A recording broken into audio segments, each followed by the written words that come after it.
Full disclosure, I'm a digital and video conference marketing nerd, and I had the honor to go to about 15 different healthcare, life science, MedTech, and genetics and genomics conferences last year, and was able to pull away with some major trends that I think is going to impact 2024. So as you go into your planning and your initiatives for your conferences this year, Kelly and I are going to nerd out and go down the rabbit hole specifically on digital and video opportunities that you can help amplify what you're doing on conferences. And specifically, we're going to showcase 5 different video opportunities, and then we've got 3 digital opportunities. And to us, these were definitely unique. It's not the usual suspects. Without further ado, let's get into it.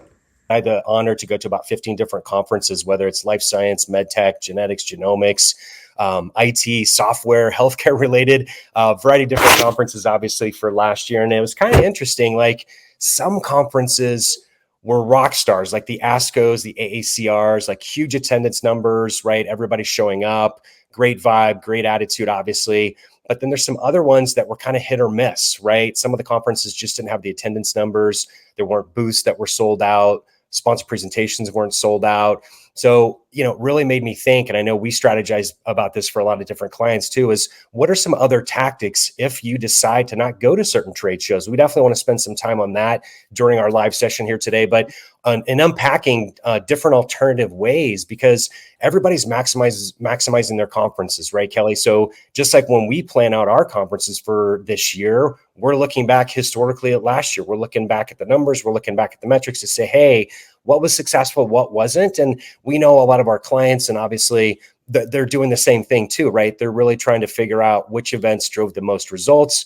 Where do they need to optimize this year? Where do they need to maybe think about doing some different tactics? And that's really what we're going to talk about here during this session. But without further ado, let's definitely get into it, Kelly. And a lot of our clients, as I was mentioning, go to a lot of these different conferences, like the big marquee ones, obviously like AACR, ASCO.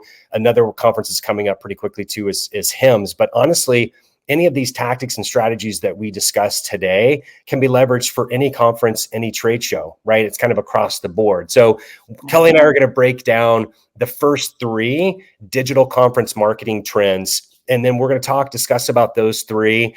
And then for the last 5 trends for 2024, it's going to be more specifically video related. So if you're watching live right now, and let's say your goal is to work through the conferences and try to be more strategic with video, hold on, like we're going to get to those 5, but let's jump into the first 3 when it comes to digital. And specifically the first one, it's a tactic that we've been leveraging for actually many years now. And you may be familiar with it if you're watching this. It's called geofencing. It's also called event fencing. And it's one of those strategies, again, Kelly and I were talking about this before the call too, and last week when we were putting this together. This is a great opportunity to stand out, even if you're not having a booth, even if you don't have a presentation. Let's say you decided to optimize your conferences this year and you're like, hey, yeah, I'm not going to go to a couple of these. What other tactics that we can do to actually have some sort of presence? And digital geofencing is a great way to do it, because essentially the way it works is it's a location-based service. So let's say, for example, you decided, for whatever reason, that maybe SABCS is just not a conference you wanted to go to this year. You wanted to optimize it and say, hey, how do we have a presence there without having a booth? So we'll put a virtual fence around Henry B. Gonzalez, that convention center. And then the virtual fence, anybody that walks through as an attendee based on their mobile ID, and it's all anonymous. All we know is that mobile ID is within 30 feet. As long as you have your location-based services opened, which 95% of people do because they're trying to get the weather right in that city, they're trying to get an Uber. So as long as they go through that virtual fence, based on longitude and latitude, we can serve a banner ad specifically to that attendee. And it's a great way to stand out digitally as they consume media online, just like you and me. Think about like lifestyle sites. So sports, news, weather, finance, any of those different lifestyle sites, you're going to see a banner ad, right, that talks about your solution, your product, and you're creating that digital exposure that's much more cost effective than saying, obviously, spending for a booth, traveling there, obviously, hotel, travel expenses, all those other things. So it's a real cost effective way to stand out. Kelly, what are your thoughts on geofencing, and what have you seen good and bad about the geofencing tactic? Yeah, I think most marketers are aware of geofencing and event fencing. But I think where the rubber hits the road and really allows a marketer to be able to really maximize their conference marketing budgets is there's always going to be, as you kind of touched on, one or two conferences that you're kind of on the fence. Is it worth really going and spending $50,000 to $100,000 to be there with your crew, with your team, with an exhibitor booth? And many times that answer is no, I can't do it all. However, this is a great way for very little money to be able to still have a presence there, both at and during the conference with, obviously ads that are being served across platform, but even probably the more important part here is the fact that you then can go ahead and continue to serve those ads to people who clicked on your ads and then continue to do kind of a post conference type of conversion. It's really a really smart way to really maximize those marketing budgets. And by the way, Jason, I kind of think we're gonna have to come up with a new nickname for you. I'm thinking conference whisperer, conference warrior. I mean, 10 to 15 conferences. You're kind of up in the big leagues for that. So we're gonna have to do a name change, I think, on your title. Yeah, I'm down for that, Kelly. Like, I introduced myself to a lot of clients and prospects. Like, I'm kind of a conference digital marketing nerd when it comes to conferences. So that's not the best like title, but definitely nerdy about Whisper, conferences. Yeah, whisper, whisper. That's better conference marketing whisper, term. I like that one. conference marketing whisper. It just rolls Yeah, off the tongue. yeah. Maybe I should get a T-shirt that has that on there. So, but yeah, no. And you mentioned a great point that I wanted to highlight here too, Kelly, is the post-conference follow-up. Right, 30 days afterwards.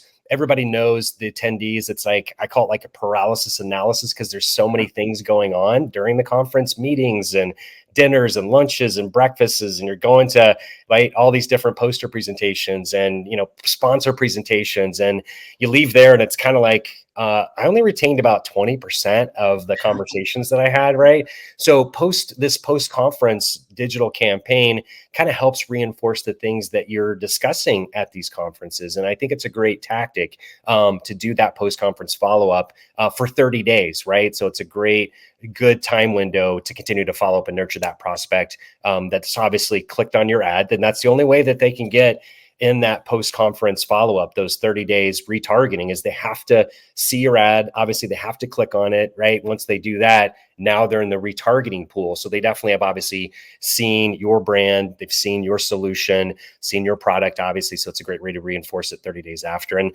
what I love about this tactic too is a lot of our conference are global. So in some cases they ask us, hey, can you do like this digital geofencing, event fencing in like countries like Spain and obviously in Europe, and I'm like, yes, absolutely. As long as we have a longitude and latitude, we can definitely do it at conferences like ESMO. So for example, let's say you don't want to spend the money to go international, and you're like, hey, I still want a presence. Well, I think that's a great opportunity to do international because we could definitely do international geofencing. So it's a great opportunity, obviously. Moving on, let's get into the number 2 digital conference marketing trend. And we've all heard about this. We've all seen it. We've all done it. And it's QR codes, right? Not a shocker, not a surprise, obviously. And I'm continuing to see QR codes pop up more and more last year. And I think it's definitely going to continue this year. A lot of people just don't like to talk to salespeople, right? So what's the alternative? Well, if they come up to your booth, they don't want to, talk to the salesperson, right? They can scan your QR code. I've seen a lot of conferences have that code, the QR code specifically like embedded in their actual booth design. So anybody that's walking by casually, all of a sudden, if they're like, hey, this has kind of piqued my interest, I definitely want to learn more. So they can do the QR code. They can drive either back to a landing page or back to your website.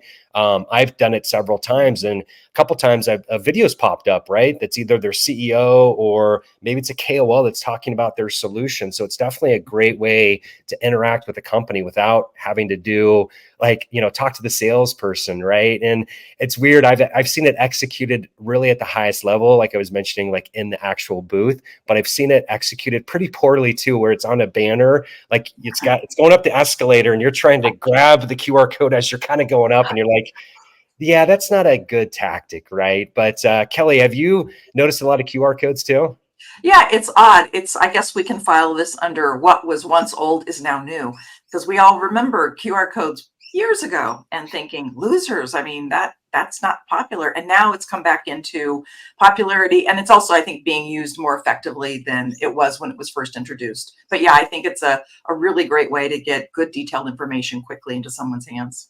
Yeah, and people are going paperless now. I go to these conferences, and there are definitely, obviously, if you have poster presentations, you want to try to get that information out, but also people don't want to take that information home with them, right? I've taken a lot of that stuff with me, put it in my backpack. I get home, and then what do all of a sudden, right? You throw it in the trash, unfortunately, Yeah.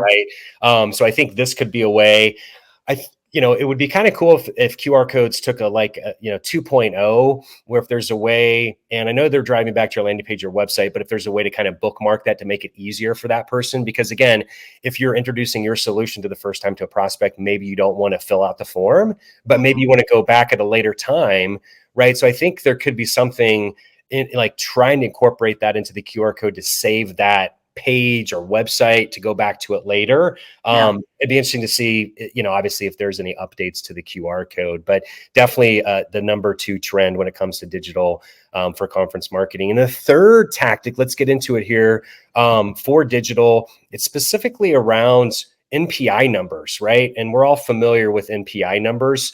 We're continuing to leverage it, and it's a great way to reach your niche audience one-to-one before they even show up to the conference. That's why we're talking about it today. And there's a variety of different digital sources. Obviously, anybody can go down there and download the actual national provider identifier. It's a free database where we're helping bridge the gap for a lot of our clients, again, to warm their audience up before the conference, is specifically around leveraging these numbers and bridging that gap when it comes to reaching the audience digitally. We can also use billing codes, CPT codes, ICD-10 codes to reach that audience. And, a lot of times people aren't familiar in how it works. I just wanted to take a couple minutes just to walk you through it. So let's say, for example, you're planning for AACR, ASCO, big oncology-based conference. Every physician by HIPAA, requirement, obviously, you have to have that NPI number. So again, we're taking that information, we're knowing when specifically that oncologist, medical oncologist, surgical oncologist is online, and then we can serve a banner ad to them as they navigate online. So think of it again as like your traditional lifestyle sites, news, sports, weather. Once we know that they're online, we can serve that banner ad to them, and it's called programmatic. So let's say you've got a poster presentation or a sponsored theater that you're trying to put out there. Again, that's a great way to start targeting them about the conference. But let's say you're trying to target them like 90 days or 120 days before the conference.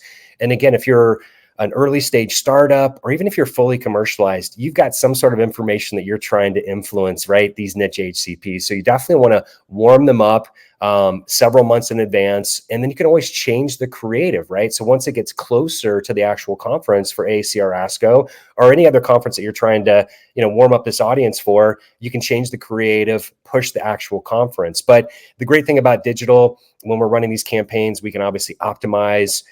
We can change creative, we can change the landing page, but it's definitely a great way to warm up, influence that audience before they show up for the big conference. And the cool thing about this targeting, again, it's programmatic, but it's cross device. So let's say we start running, ads on their mobile device. It's going to go cross device. So it's going to go to the desktop and their laptop and their tablet. So it's a great way to do the cross device, influence them, educate them. Typically, when we're running these types of campaigns, it's definitely all about education.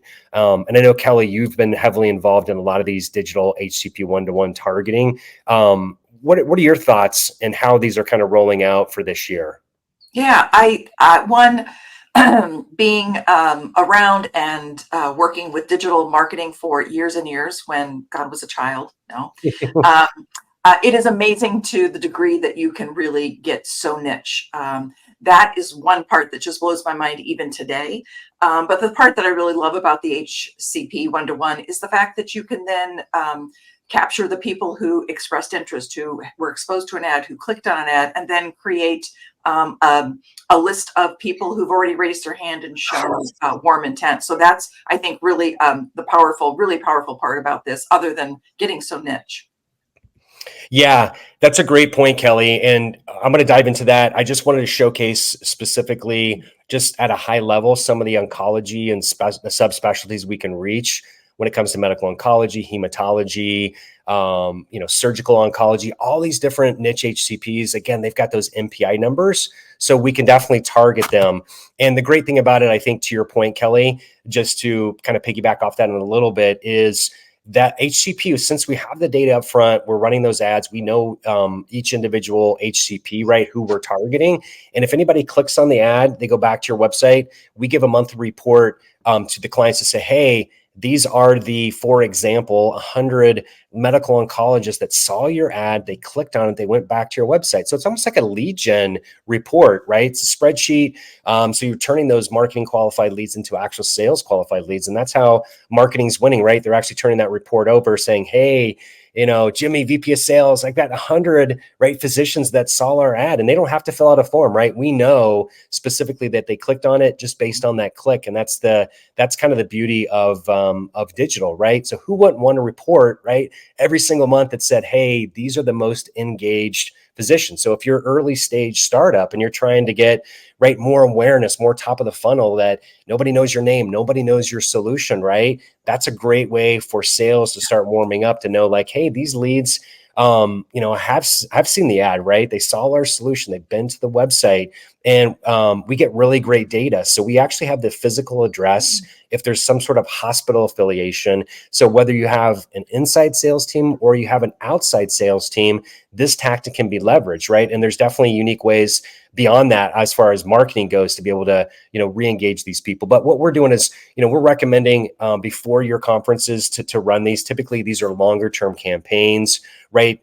Just think about if you're early stage startup and you're trying to grow the adoption of your solution, right? It doesn't happen over 30 days, doesn't happen over 6 months. Usually it takes time, right? Frequency. That's the great thing about digital, because you got the frequency, you're showing up at conferences. So it's a great way to intersperse. And again, going back to the original optimization of conferences, let's say you decide to skip a couple conferences. This is a great solution to run because you're targeting your niche audience digitally, right? You may not want to go to those other trade shows. You may not want to spend money on the booth, right? You may not want to spend money for dinners and lunches and those sorts of things. So this is definitely a good digital alternative to not having to go to conferences, right, Kelly?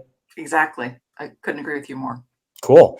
All right, let's pivot here. Let's put on our video hat. And if you've been waiting for video, this is your time right here. And I was just looking to see, and I know you're looking too, Kelly, if there's any questions that pop up. But we're going to break down and talk for the last probably 9 minutes.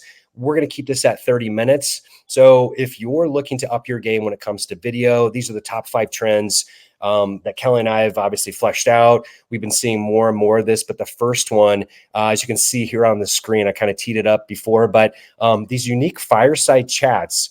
And I don't think it's super unique, but as I've been to these conferences, I've been noticing it more and more. And instead of having, like in this picture, you can see up here on the right, it's like a podium presentation, sponsor presentation. They've got chairs up there. Instead of having your normal like panel discussion with the 8-foot table, I think people are just so used to those that they kind of, like tune out. I sit in a lot of these and I see people on their phone and, seeing people, and I still see people engaged, obviously, but I think it's a more casual, more intimate way to share your information. Again, the chairs just make people a little bit more casual, a little bit more laid back. So definitely seeing that trend. But the other trend beyond like these sponsor presentations is capturing a lot of unique footage, video footage with your key opinion leaders, but having like a moderator there to help. And that's the picture to the right. And we've been doing this for many years, but it's kind of gone away and kind of popped up here. And so I think it's definitely something that's going to continue to pop up more and more for 2024, but it's around, creating educational content that's and like answering a lot of frequently asked questions that your audience has, but with a moderator. They're like leading that conversation. And Kelly, you and I know we've cranked out a ton of videos when it comes to like talking head style, right? This seems to be more, again, fireside chat style, more intimate, but there's definitely a moderator. And we're usually doing it in a hospitality suite right next to the conference, right? That's the advantage when you're at a conference. Your key opinion leaders, they're all there. They're all one location. You can definitely take advantage of it. A lot of these hospitality suites can be leveraged for a day or two, and you're there and, you can crank out a ton of content, right? I mean, you could have 7 to 8 to 20 videos if you wanted to, right? It just depends on how many key opinion leaders you have. But Kelly, what are your thoughts on these like fireside chats? Well, it's interesting because remember when content marketing was coming big on the scene and everybody was creating tons of content. But the problem back then was it was a quantity thing. Everybody was trying to get as many blogs as possible. And then the pendulum swang a little bit to some, something that was now measurable and more reasonable is let's not create tons of blogs. Let's create a few blogs that are good. I think the same thing is happening in the video area. Instead of checking a box and just doing a talking head that isn't very engaging, it's good.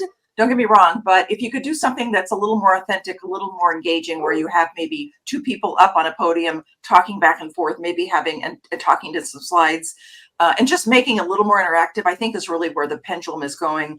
The hospitality suite is another really great way to, think about it. If you're flying in to do a conference and you stay in a hospitality suite and then you utilize that hospitality suite for interviews where you're getting good quality video, not in a static, cold environment or on the exhibitor floor, but something where with hospitality suites, we're always masterful at being able to kind of create cool sets with the furniture that is there, as well as maybe borrowing a hallway plant or something, and really creating a nice little set. But I think it's much more engaging. So I think that's where I've seen an interesting trend where it's not creating just, check the box, let's do a talking head with some slides, but instead let's make this content more engaging. Let's make it something that's likely going to make a bigger impression and be remembered. Yeah. I love the concept of the backgrounds, and a lot of clients already have hospitality suites, right? And not all of them, but again, think about it like cost effective wise. Like, if you've got, let's say 5 of your key opinion leaders there at that conference, what would you rather do, right? Fly us to 5 different locations, travel costs for each individual one, try to figure out where to scope out this project from a visual standpoint, right? Where this is easy, right? You don't have to fly 5 different places. It's one place, obviously. And then we're just rotating KOLs in, right? It's like you've got your moderator, right? This doctor's going to be here, and it's not a big time commitment. Like usually they're in the chair. We just got back from a shoot just a couple days ago where the person, like, he was the CEO, he was a rock star. He did his bit in like 20 minutes, right? Not everybody can do it, but if you're trying to maximize the time, because I know we get a lot of clients that say, hey, I'm trying to coordinate this. Like, do we need 2 hours, or how much time do we need with that physician, right? This is our key opinion leader. They're jammed with their calendars. There's so much going on. Hey, we can crank it out usually in 20 minutes, right? Sometimes if they want to sit in the chair longer, we definitely have that opportunity, but usually it's pretty quick, right? It's about 20 minutes. So it's a great cost-effective way to obviously do that. And the other unique thing I wanted to spin on this, and kind of going rogue a little bit here, Kelly, just so you know, I know it's focused on video, but what we've been doing more and more on is capturing the audio of this. So a lot of times when we do these longer form content conversations, these fireside chats, because these aren't the normal like 2 to 3 minute, right, conversations. This is a fireside chat. So it's a little bit longer form content, not like, an hour form content, but it's like, 10, 15 minutes. Well, what we're doing, the strategy is to extract the audio. And a lot of clients, what they're doing is with the audio is launching a podcast. So they can leverage that long form video, obviously, for their website, for YouTube and all the other channels that they're pushing out there. But you can actually extract that audio piece and, launch your podcast, because I've seen a lot of trends when it comes to, obviously, physicians. They're going back to traveling, obviously, after the pandemic, and they're educating themselves when they're driving to, right, the clinic, or driving to the hospital, or maybe they're traveling to that conference, right, and they want to get some good information via podcast. That's something to kind of think about. Sorry, Kelly, I went rogue there with audio. No. That's a great point. But the other thing is these hospitality suites can truly become a studio. And to Jason's point, if it's something like ASCO where you've got a high number of KOLs, or you can crank out a ton of really great thought leadership content. And I know in conferences past, we literally have had a hair and makeup person there, and we have like every 30 minutes somebody scheduled, and it works out beautifully. We have, like little snacks and things for them to kind of, play a little bit of the green room. And you really can take hospitality suite and literally crank out, have, 5 or 6 different KOLs come in, and you have a ton of really excellent content that you've been able to capture and create very cost effectively. Yep. Great point, Kelly. Let's get into the number 2 video conference trend. And I've been taking pictures of this a lot last year, but I started to see this trend a little bit earlier too. And it's kind of cool because essentially it's turning a company into a media company. And we all have heard that coin. Obviously, you need to create, and you mentioned that here too, Kelly, is like you need to crank out a bunch of content. Well, this is definitely a great way to do it. So, if you're designing a booth or if you're in the process, think about literally carving out a space for an in-booth studio or like a media center. And you can see up here on the picture, up here on the screen, there's a couple different pictures. It's great. You've got a TV in the background. Obviously, you've got video. You can capture audio of this too if you wanted to turn it into a podcast. But it's a great way to either present information versus trying to do maybe a product theater and spend 50 or 100 grand. Maybe you create the space inside your booth, right? It's going to drive booth traffic. The other great thing about this too is, again, it is a media center, right? You're cranking out a bunch of content. So maybe it's something you're not broadcasting, right? Maybe it's just something where you're there, you've got this area, your key opinion leaders are coming in. Maybe it's your subject matter experts. Maybe it's your leadership, right? Maybe they've got some big announcement, right, that they want the leadership to come into. So it's a great way to do it. And I think I've got another picture here. Yeah, I just included this one this morning. So this is another great area too. I mean, this is a little bit larger space, but nice and intimate. It's got the branding, obviously. Audio's captured really well through this. So there's definitely a couple unique opportunities and ways that you can do that. And I know, Kelly, you've seen several of these too at the conferences. Yeah, the icing on the cake is, you do create some nice buzz on the exhibitor floor. And additionally, you're kind of positioning yourself as the thought leader when they see that you have like a whole infrastructure set up and you're capturing content like that. It's just kind of a nice little layer of extra benefit. Yeah. Yeah, I know I'm biased and I'm a video person. So every time I've walked by these things, I've just stopped naturally to be like, hey, what are they talking about here? Like, this is so cool.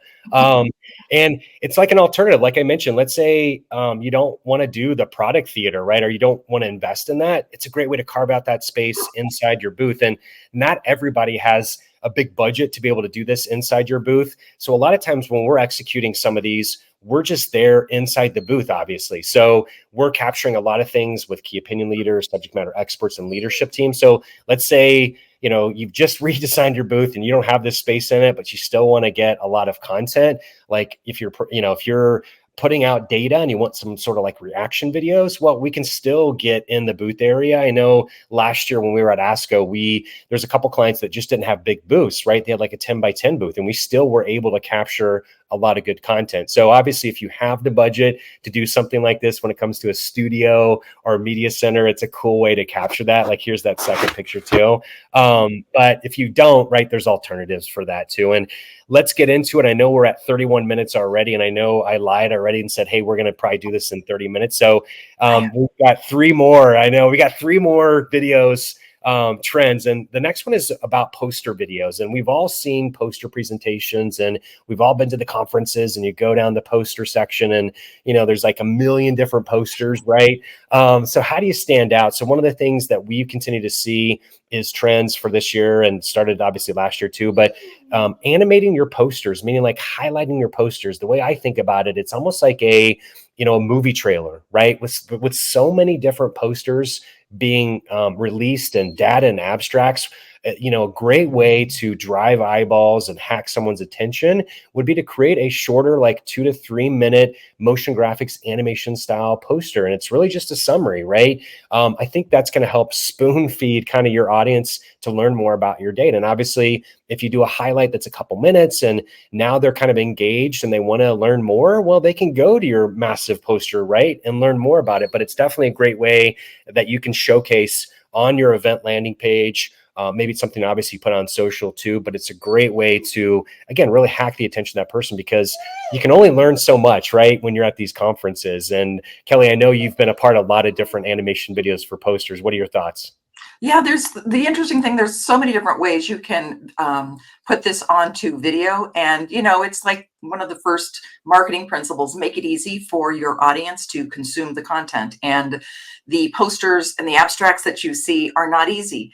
It's a lot of information. It has limited distribution. So why not take and create a short video that really highlights the key highlights and stats for it? Maybe even have your principal investigator speak to it. And then that way your sales team and marketing team can get it out on a much more broader scale that's going to be consumed and retained better. So it just seems like a no-brainer to me. Yep, agree. So let's crank out these last two. So the last two specifically, hey, we're actually doing it right now. It's live streaming, and we continue to do it.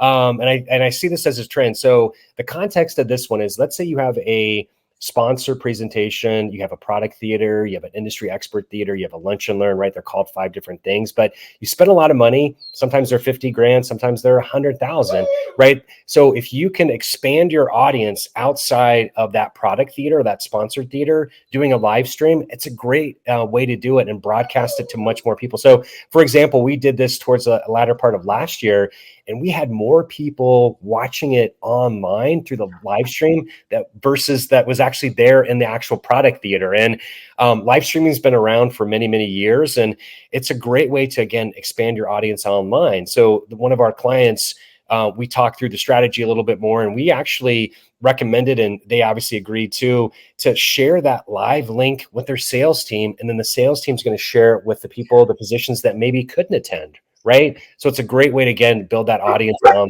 and expand that exposure besides the product theater, obviously. And, we do a good job in vetting that with the conference ahead of time. We want to get approvals. Some conferences are a little bit more closed and they won't let us do the live stream, but a majority of them will do the live stream. And, obviously with some of them have the online platform to do that too. So it just really kind of depends. And we definitely want to navigate those waters ahead of time. But what are you seeing for live stream events for this year, Kelly? This is another one that just seems like a no-brainer, especially the crazy prices. If you see what, one of these product theater goes for at ASCO, it's kind of a no-brainer. Why wouldn't you spend a little more money to really make sure you're broadcasting it? And I think kind of some of the things that we've seen that really propelled the success is, a lot of pre-planning. Just don't show up and live stream. You want to do planning and get your salespeople to get those links out there, because you can get an amazing amount of additional people who are able to view it. And then once again, icing on the cake, you now have a recorded version that you can push out post-conference and to people who weren't able to go to that conference.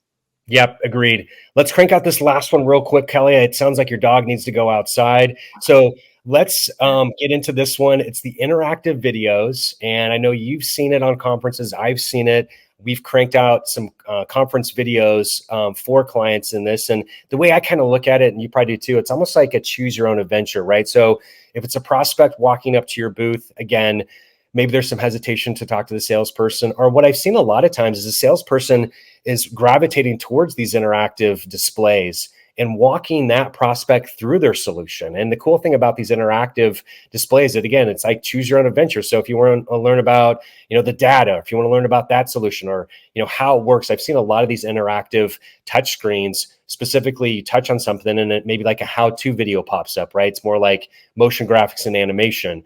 Sometimes there's a PDF that you can actually download. So you can actually put your email address in there where it actually emails. Or again, it's almost like a demo, right? So that salesperson, that prospect walks up and they can just kind of walk him through. And it's kind of getting away from, again, the print brochures, those sorts of things, to be more interactive and more kind of choose your own adventure. Kelly, what are your thoughts on these interactive videos? Well, it's funny. I think about the stat out there, 75 to 80% of potential customers actually do a lot of their online market research before even talking to a salesperson. I think that goes line in line with that, or aligns with that particular stat. The fact that somebody really would like to kind of drive their own adventure. And then people want to control that adventure. While we're talking about adventures, they want to be the one to really decide what information they're getting, when they're getting it, and how they're getting it. So I think this kind of checks off both boxes.